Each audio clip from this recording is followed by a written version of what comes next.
Assalamualaikum warahmatullahi wabarakatuh. Selamat pagi semuanya. Yang saya hormati dosen mata kuliah Maqasid Syariah Bapak Muhammad Rana MHI, dan yang saya banggakan teman-teman semuanya. Kami dari kelompok 1 beranggotakan saya Wahid Paruza, Fitri Milenia, Lutfia Rahmawati, dan Izu Rahmatullah Syaifi akan menjelaskan tentang diskursus Maqasid Syariah. Nah, baik, langsung saja kita mulai ya. Sebelumnya saya mau nanya, di sini ada yang sudah tahu arti dari Maqasid Syariah? Nah, baik, saya jelaskan ya. Yang pertama itu pengertian dan kandungan dari Maqasid Syariah. Kita artikan dari kata per kata. Maqasid berarti kesengajaan atau tujuan, sedangkan syariah berarti hukum-hukum Allah. Jika digabungkan, maqasid syariah berarti tujuan hukum-hukum Allah atau tujuan yang hendak dicapai dari suatu penetapan hukum. Ya, baik, yang kedua yaitu tentang maksud dan tujuan dari maqasid syariah. Tujuan dari maqasid syariah yaitu kemaslahatan manusia di dunia dan akhirat. Kemaslahatan itu apa sih? Kemaslahatan bisa diartikan sebagai kepentingan atau kebaikan. Jadi, maksud dan tujuan maqasid syariah yaitu untuk kebaikan atau kepentingan manusia di dunia dan akhirat. Baik, yang ketiga yaitu macam-macam maqasid syariah. Maqasid syariah dibagi menjadi 3 hukum. Yang pertama, maqasid ad-daruriyat atau kebutuhan primer. Yang kedua, maqasid al-hajiyat atau kebutuhan sekunder. Yang ketiga, maqasid al-tahsini atau kebutuhan pelengkap. Maqasid al-daruriyat atau kebutuhan primer dibagi menjadi 5. Yang pertama yaitu agama. Agama yaitu persatuan akidah, ibadah, hukum, atau undang-undang yang mengatur kita hamba atau manusia dengan Tuhan atau hablum minallah, dan hubungan manusia dengan manusia atau hablum minannas. Yang kedua yaitu memelihara jiwa.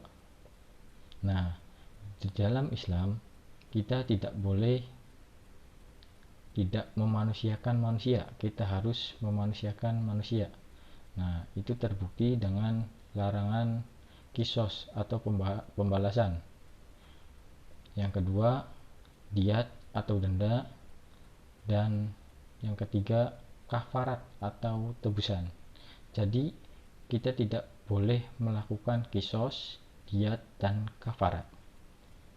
Nah, baik, maqasid al-daruriyat yang ketiga yaitu memelihara akal. Nah, di Islam ini kita harus memelihara akal. Makanya dalam Islam kita dilarang untuk mabuk-mabukan atau minum-minuman keras. Yang keempat yaitu memelihara keturunan. Nah, makanya di dalam Islam kita tidak boleh melakukan perbuatan zina atau perbuatan yang menjerumuskan kita kepada zina. Yang kelima yaitu memelihara harta benda.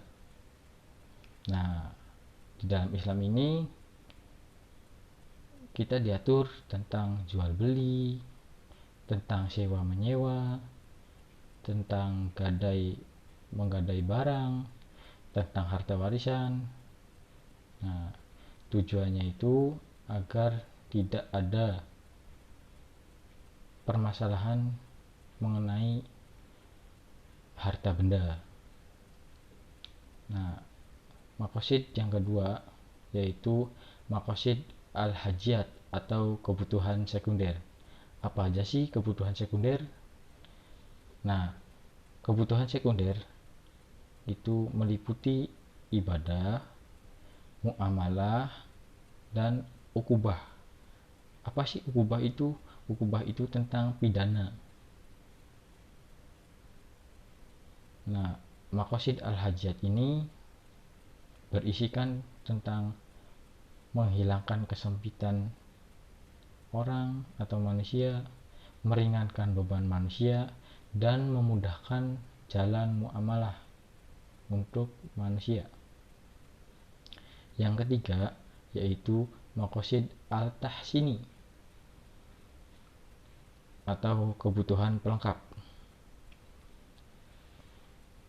Makosid al-tahsini ini menjelaskan kita tentang bersuci, tentang sunnah Nabi atau tatawu. Nah, bersuci bahasa Arabnya itu toharoh ya. Nah, yang bagian keempat, kaitannya makosid dengan maslahat. Apa sih hubungannya atau kaitannya makosid dengan maslahat? Nah, makosid itu bertujuan untuk kemaslahatan manusia di dunia dan akhir. Jadi maslahat adalah tujuan dari makosid. Nah, seperti itu. Di dalam makosid atau keterkaitan makosid dengan maslahat itu ada muamalah dan ibadah.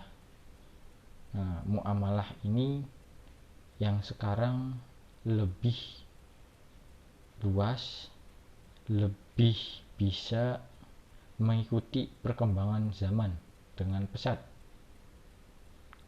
Contohnya yang sekarang yaitu terbentuknya atau berdirinya bank-bank syariah, perekonomian secara syariah, atau mengikuti hukum-hukum Allah.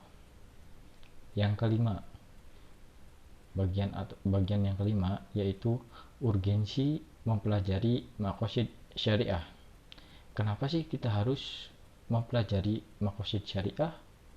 Apa untungnya gitu tuh? Nah, ini sangat penting, ini sangat perlu, karena ketika hukum-hukum Allah tidak dipelajari tentang makosid syariah, ini akan bersifat kaku dan Islam atau hal-hal yang berhubungan dengan Islam akan ketinggalan zaman.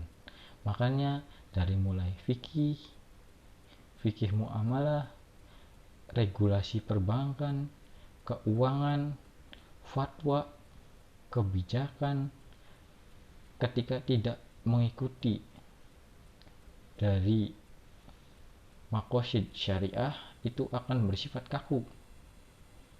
Nah, pentingnya makosid syariah itu di sini.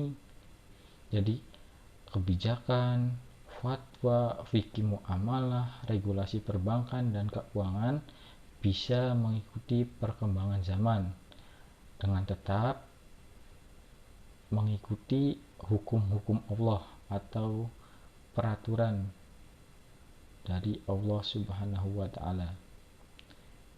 Sekian penjelasan dari kelompok 1. Kurang lebihnya mohon maaf. Apabila ada kata-kata yang kurang berkenan atau salah, mohon dimaafkan. Assalamualaikum warahmatullahi wabarakatuh. Selamat pagi.